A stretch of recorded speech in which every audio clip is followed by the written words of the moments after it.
reduce the price of rice by up to 7 pesos per kilo and lower inflation significantly.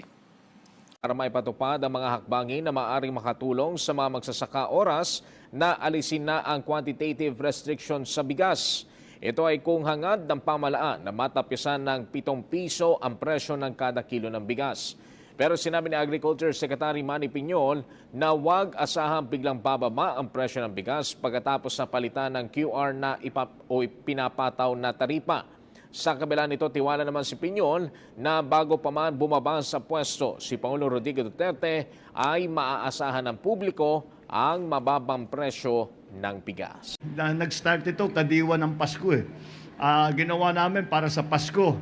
Ngunit talagang balak namin mula sa simula ay ipapagpatuloy namin nito kahit na wala ng Pasko. Kaya tuloy-tuloy at pinaparami na natin ang ating mga kadiwa. Lumampas na tayo sa 500 kadiwa sa buong Pilipinas.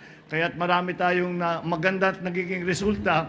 Makikita ninyo yung halimbawa, yung bigas, yung aking pangarap na sinabi na nung bago akong upo, na sana mapababa natin ang presyo ng bigas ng 20 piso. Hindi pa tayo umaabot doon.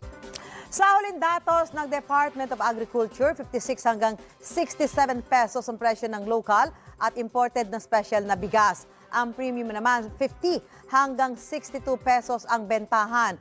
Ang well-milled, nasa 48 hanggang 58 pesos at 48 hanggang 52 pesos naman ang local at imported na regular milled.